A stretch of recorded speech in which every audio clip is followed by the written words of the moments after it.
Halo, apa kabar sahabat Game Maritim? Jumpa lagi dengan saya Niki Setiawan dalam acara BPP, Belajar Bersama PGSP. Dalam program kali ini, kita akan membahas tentang akurasi interpretasi pemetaan tematik. Bersama dengan kegiatan ini, sudah tergabung dengan kita staf dari Pusat Pemetaan dan Integrasi Tematik, yaitu Mas Anggoro.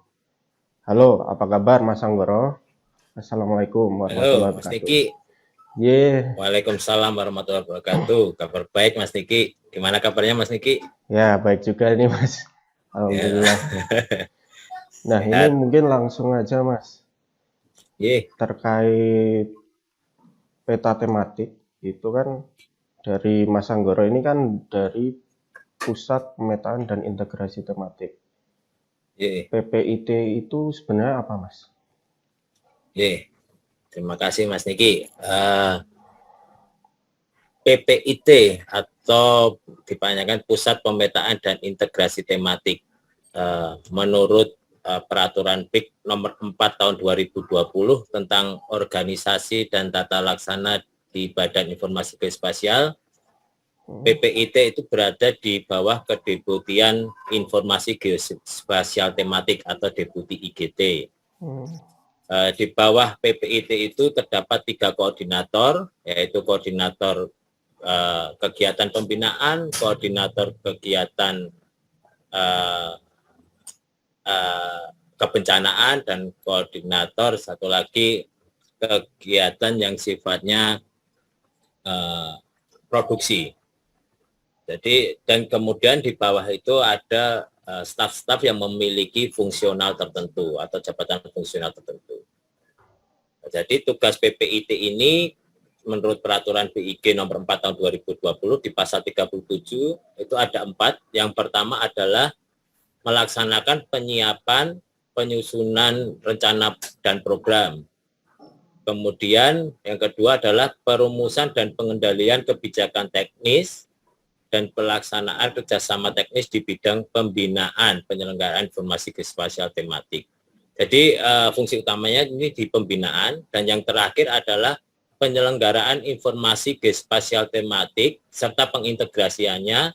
Itu terdiri dari pengumpulan, pengolahan, penyimpanan, dan penggunaan informasi geospasial tematik yang belum dilaksanakan oleh kementerian lembaga lain.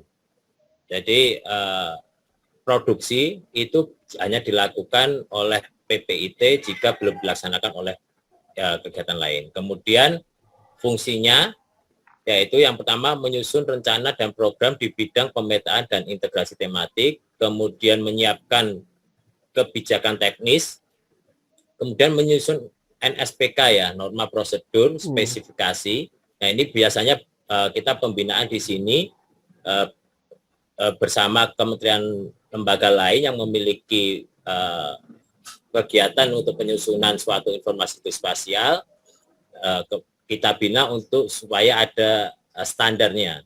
Kemudian ini kegiatan pengumpulan pengolahan ini adalah kegiatan yang tadi saya sebutkan yang belum dikelola oleh kementerian lembaga lain sebagai wali datanya. Kemudian mengintegrasikan atau mengintegrasikan suatu informasi geospasial tematik untuk menjadi suatu tema baru, dan melaksanakan kerjasama dengan kementerian lembaga lain dan dengan swasta atau pemerintah dalam pemetaan tematik. Itu Mas Diki, tugas dan fungsi PPIT. Berarti tugasnya juga sampai ke eksternal juga, nggak cuma di internal Iya, betul. BIG ya. Betul Mas Diki. Yeah. Terkait pemetaan tematik sendiri, itu sebenarnya apa Mas artinya? Ya, terima kasih Mas Diki. Mungkin sebelum saya menjawab apa pemetaan tematik, saya jelaskan dulu bahwa di dalam suatu pemetaan atau informasi geospasial itu terbagi menjadi 2, yaitu informasi geospasial dasar dan informasi geospasial tematik. Informasi geospasial dasar atau disebut IGD ini berisi tentang objek yang dapat dilihat secara langsung atau diukur dari kenampakan fisik di muka bumi yang tidak berubah dalam waktu lama. Ini ada dua macam di IGD ini, yaitu jaring kontrol geodesi dan peta dasar. Jaring kontrol geodesi meliputi jaring kontrol horizontal, jaring kontrol vertikal, dan jaring kontrol gaya berat. Sementara kalau untuk peta dasar itu meliputi rupa bumi, peta lingkungan pantai Indonesia, dan peta lingkungan laut nasional. Nah, kembali ke pemetaan tematik.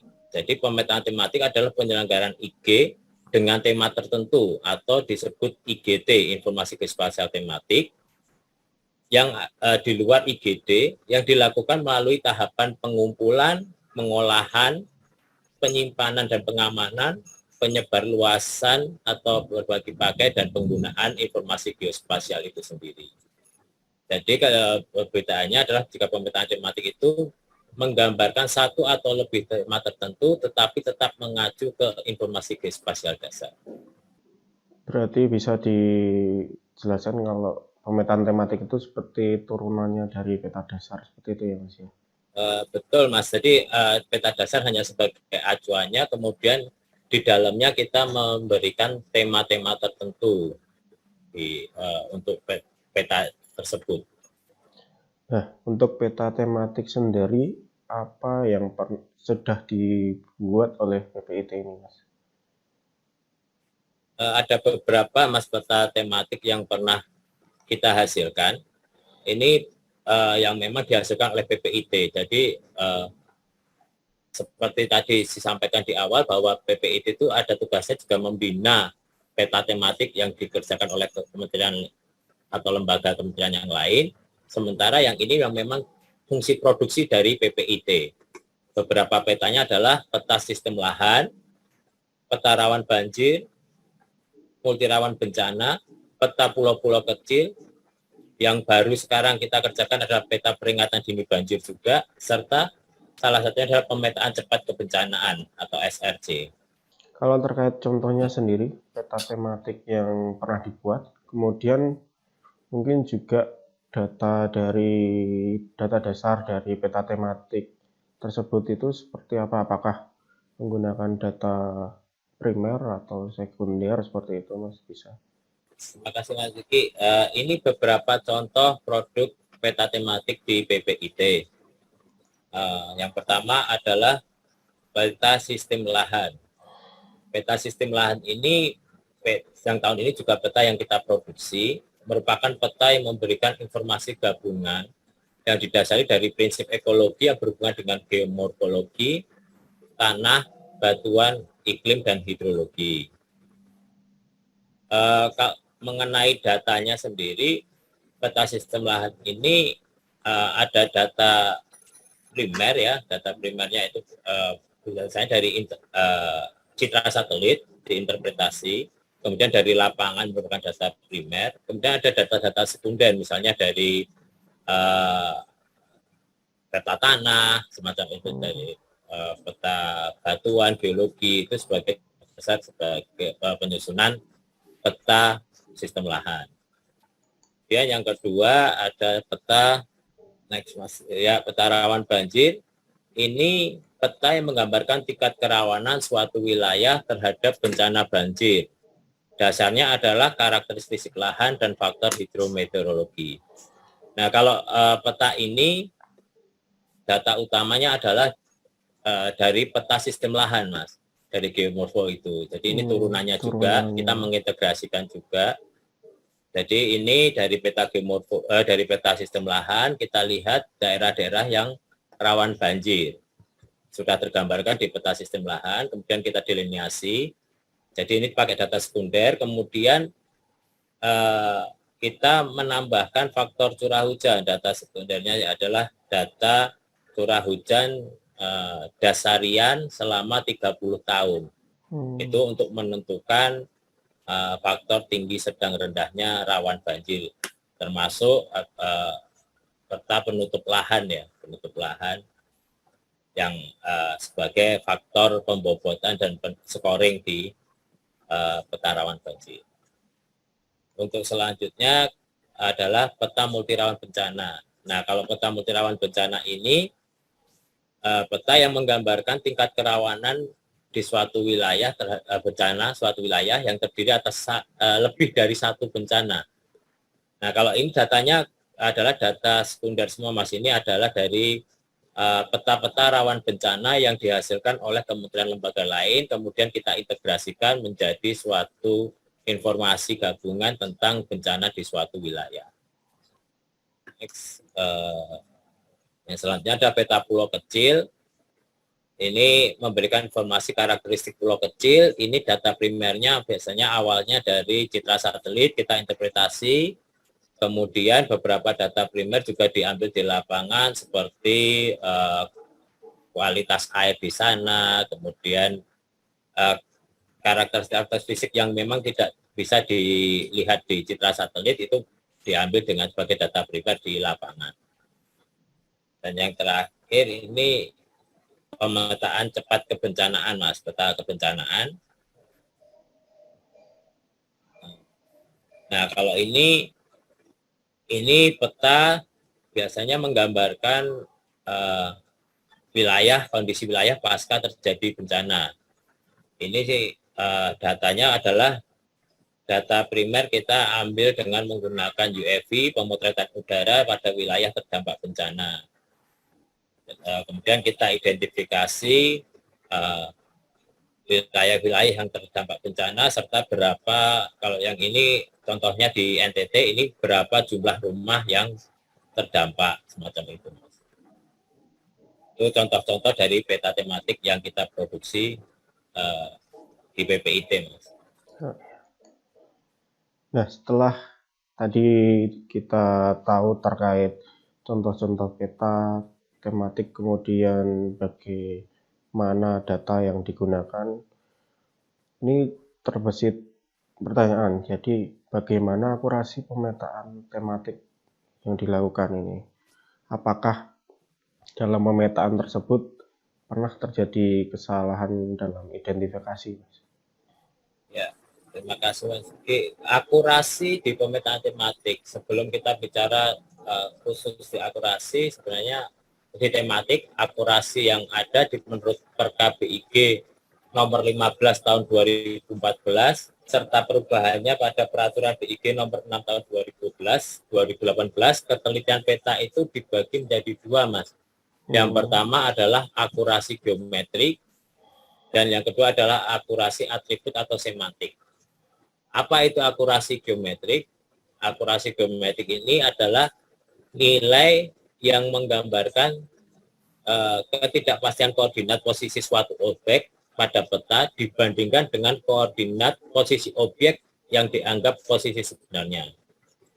Di dalam akurasi geometrik ini ada komponennya adalah akurasi horizontal dan akurasi vertikal. Lebih tepatnya akurasi geometrik itu mengenai posisi objek tersebut di permukaan bumi.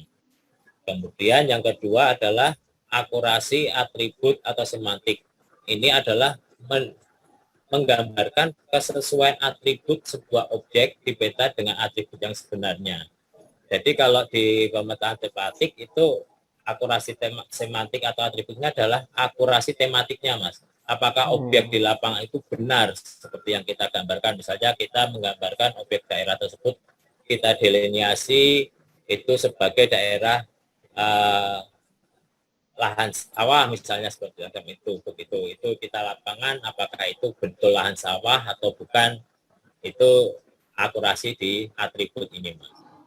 Kalau kesalahan identifikasi pernah, Mas, kita terjadi bahkan lebih sering ya, maksudnya untuk beberapa, tapi selama akurasinya itu kita masih di atas 80%, maka itu masih bisa kita perbaiki ya akurasinya. Berarti terkait akurasi ini ada ambang batasnya ya, yang kira-kira bisa diacu itu sebagai seberapa banyak seperti itu. Ya betul, Mas Niki. Kalau ambang batas itu biasanya kita beda-beda ya. Kalau di PPIT kita agak lebih tinggi ya tingkat akurasinya, kita minta untuk si 80 atau 90% akurasi dari yang awal ya, interpretasi awal, walaupun kita tahu bahwa setelah kita lapangan itu bisa kita perbaiki dengan redelineasi ya. Cuma di tingkat awalnya akurasi itu harus bisa sampai seperti itu. Selain itu kalau kita membina instansi lain itu juga akurasi kita usahakan untuk dapat di 80% sehingga data yang dihasilkan itu benar-benar akurat. Nah, untuk bagaimana memverifikasi atau menguji akurasi ini mungkin bisa ditampilkan di slide saya yang berikutnya. Untuk salah satu contoh, Mas. Ya, ini proses pembuatan peta di sistem lahan. Di sini kita mengolah data dengan citra satelit, kemudian diinterpretasi unit pemetaannya. Di sini ada informasi, kita delineasi informasi batas-batas geomorfologinya. Kemudian di sini diidentifikasi juga jenis batuannya dan dilakukan survei lapangan untuk memverifikasi atau memvalidasi hasil interpretasi tersebut. Nah, seperti yang digambar di bawah, kita lihat ini terdapat kekeliruan dalam mendelineasi suatu batas geomorfo. Kemudian kita lakukan redelineasi untuk membetulkan data tersebut. Ini untuk meningkatkan akurasinya, Mas. Sehingga setelah dibetulkan ini otomatis parameter yang diuji ini sudah nantinya ketika jadi output sudah betul, Mas, sesuai dengan hasil uji akurasi atau hasil validasi lapangan. Berarti untuk verifikasi interpretasi tadi melalui redelineasi yang dilakukan dengan survei lapangan terlebih dahulu ya, Mas ya. Jadi memang kalau secara geometrinya karena kita mengacu ke IGD, jadi sebenarnya kita posisinya kita anggap sudah benar ya karena lokasi-lokasi tersebut mengacu di IGD ya. Kemudian secara tematiknya atau atributnya ini yang masih sering terjadi kekeliruan dan divalidasi dengan cara lapangan. Terima kasih banyak atas ilmunya Mas Anggoro sudah mau bergabung untuk membagi ilmunya kepada para sahabat geomaritim yang ada di sini.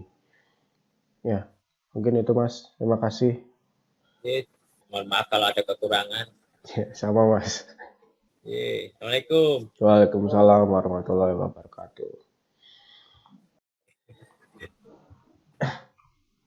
Demikian tadi sahabat geomaritim perbincangan dengan Mas Anggoro. Sampai jumpa untuk di BPP selanjutnya. Saya akhiri, salam geomaritim. PGSP for a better maritim.